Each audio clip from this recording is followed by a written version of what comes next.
नमस्कार। दी leaf hydroponic farms में आपका स्वागत है। आज हम बात करेंगे कि कौन सी फसलें हैं जिनको हम एक साथ हाइड्रोपोनिक सिस्टम, एक ही तरह के सिस्टम में एक ही तरह के न्यूट्रिएंट से उगा सकते हैं। आप जानते हैं कि जो फसलें हमारी खुराक का हिस्सा बनती हैं उसमें कई फसलों के हम सिर्फ पत्ते खाते हैं, कईयों के फूल खाते हैं और कईयों के फल खाते हैं।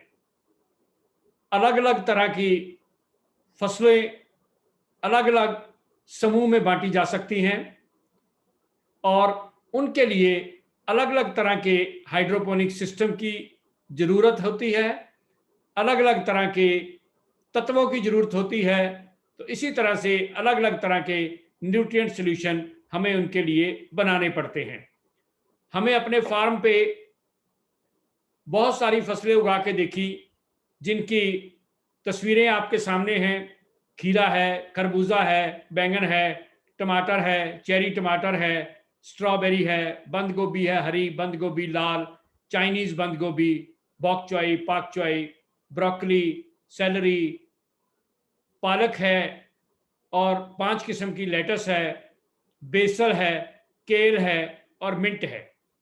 अगर आप देखें तो इसमें पहली लाइन में जितनी फसलें हैं उनके हम फल खाते हैं, ब्रोकली का हम फूल खाते हैं और बाकी जो फसलें हैं उनके हम पत्ते खाते हैं। इनमें फसलें अलग अलग समूहों में भी हैं। पहली 2 फसलें एक फैमिली है, परिवार है जिसको कुकुरबिटेसी कहते हैं, उसको बिलोंग करती हैं। और जो आगे वाली ब्रिंजल है, टमाटर है, चेरी टमाटर है और बेल पेपर जो आपकी शिमला मिर्च है, ये अपने आप में एक परिवार को बिलोंग करती हैं जिसे हम सोलेनेसी कहते हैं। स्ट्रॉबेरी अपने आप में अकेला एक फल है। फिर बाकी के बाकी सारे जितने भी हैं फसलें, वो सारी की सारी पत्ते वाली सब्जियां हैं जिनके हम पत्ते खाते हैं। तो आओ देखते हैं हम कैसे हाइड्रोपोनिक में किस सिस्टम के तहत कौन कौन सी फसलें जो हैं वो उगाई जाती हैं।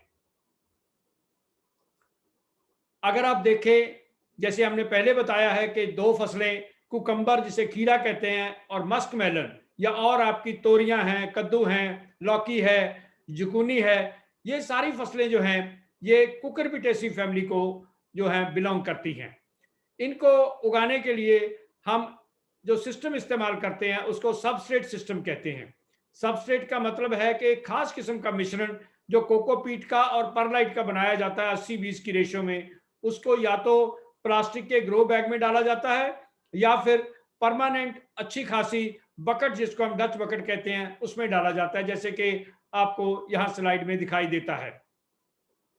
पौधा इसके अंदर लगा दिया जाता है और पानी जो है न्यूट्रिएंट सॉल्यूशन उसको या तो हाथ से फुहारे से दिया जाता है या फिर ड्रिप इरिगेशन से ऑटोमेटिक सिस्टम से दिया जाता है। इसमें जो न्यूट्रिएंट है, जो तत्व हैं, वो दोनों को सेम चाहिए।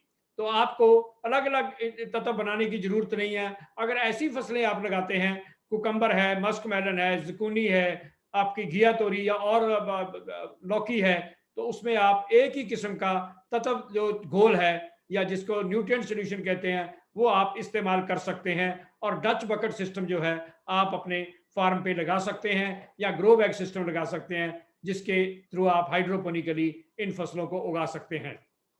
दूसरी किस्म है सोलेनेसी फैमिली के मेंबर हैं।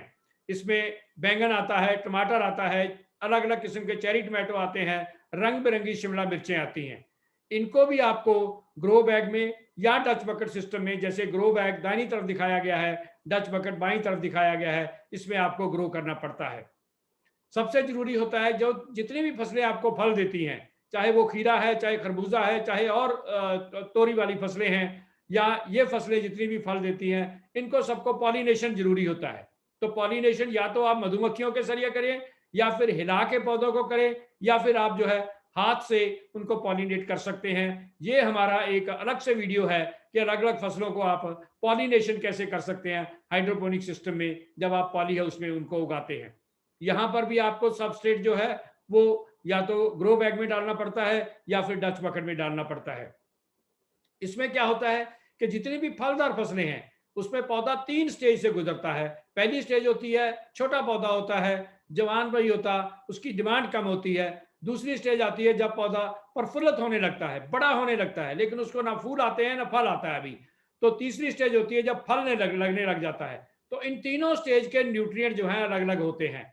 जब छोटे पौधे के लिए अलग होता है, उसकी जो पत्तों की ग्रोथ के लिए अलग होता है, और जब फल आते हैं उसका अलग होता है। लेकिन ये फसलें इकट्ठी उगाई जा सकती हैं, एक ही न्यूट्रिएंट सोल्यूशन हो सकता है, और तीनों फसलों को जो है आप एक ही न्यूट्रिएंट सिस्टम में उगा सकते हैं, इकट्ठे उगा सकते हैं। लेकिन उसको आपको डच बकेट या ग्रो बैग सिस्टम लगाना पड़ेगा, जिसके जरिए आप इन फसलों को बड़ी कामयाबी से हाइड्रोपोनिक सिस्टम में आप उगा सकते हैं।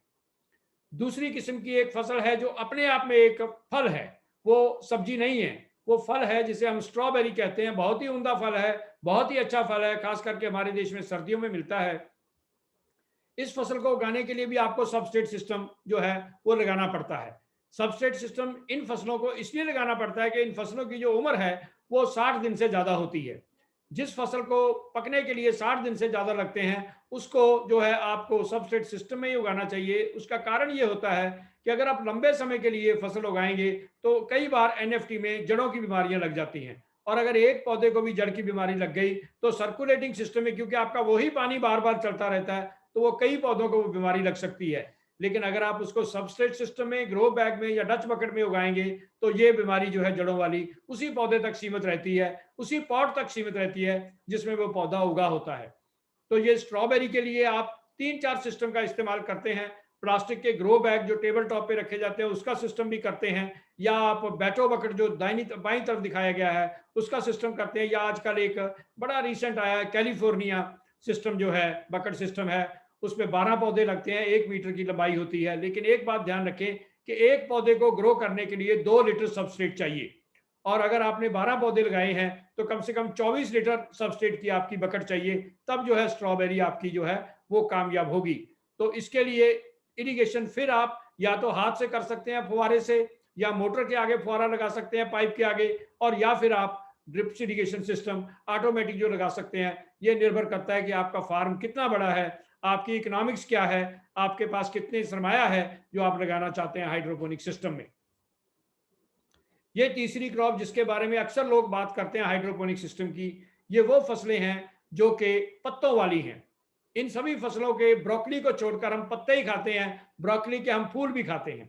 लेकिन ये सारी की सारी किस्में जो हैं पौधों की, ये एक ही सिस्टम में उगाई जा सकती हैं। आपका सिस्टम एनएफटी हो सकता है, आपका सिस्टम डीएफटी हो सकता है, आपका सिस्टम जो है वो फ्लोटिंग प्लेटफॉर्म हो सकता है, जिसे कहते हैं आप डीप वाटर कल्चर, वो भी हो सकता है। लेकिन सभी की सभी फसलें जो है 45 से 60 दिन तक पक जाती हैं, इसलिए अगर कोई बीमारी लगती भी है तो वो भारी व्यापारिक नुकसान नहीं कर सकती, उससे पहले फसल कट जाती है और नई बार आप उसको धो के दोबारा लगा सकते हैं।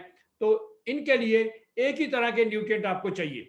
जैसे यहाँ पर मैं थोड़ा सा बताना चाहता हूँ कि पत्ते वाली सब्जियों के लिए जो नाइट्रोजन रिच न्यूट्रिएंट चाहिए, जबकि फलों वाली सब्जियों के लिए आपको पोटाशियम और कैल्शियम रिच जो है वो आपको चाहिए, मैग्नीशियम चाहिए ताकि फटे नहीं, या फिर बोरोन चाहिए, ऐसी चीजें तत्व उनके लिए चाहिए। तो ये फसलें आप जो हैं इकट्ठी ग्रुप में उगा सकते हैं। एक बार फिर मैं आपको बता दूं कि जब भी आपने हाइड्रोपोनिक फार्मिंग प्लान करनी है, आपने उसका कोई स्कीम बनाना है, कोई प्रोजेक्ट बनाना है, तो सबसे पहले ये सोचिए कि आप क्या उगाना चाहते हैं। क्योंकि एक बार आप फैसला कर लेंगे आप क्या उगाना चाहते हैं, तो फिर उसके साथ क्या क्या उग सकता है वो भी आपके पास लिस्ट आ जाएगी, और उसको किस सिस्टम में उगाया जा सकता है ये भी आपको पता चल जाएगा, और उसके लिए कौन सा न्यूट्रिएंट जो है वो आपको डालना है ये भी आपको पता चल जाएगा। ये तीनों चीजें, कौन सा न्यूट्रिएंट किस सिस्टम में उगाना है और कौन कौन सी फसलें आप इकट्ठी उगा सकते हैं, ये सारे का सारा निर्भर करता है कि आप कौन सी फसल जो है वो उगाना चाहते हैं।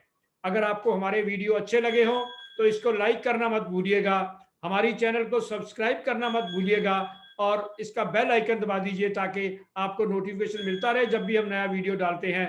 एक बात का ध्यान रखिए कि हमारा जो लक्ष्य है वो ये है कि सभी जो किसान हैं उनको इस नई विधि जो खेती करने की है उसके बारे में जागरूक किया जाए, ज्यादा से ज्यादा उसको उसके बारे में जो है ज्ञान दिया जाए ताकि वो सक्सेसफुली इसको कर सके। धन्यवाद आपका। हम ऐसे ही आगे जो वीडियो है हाइड्रोपोनिक के ऊपर डालते रहेंगे।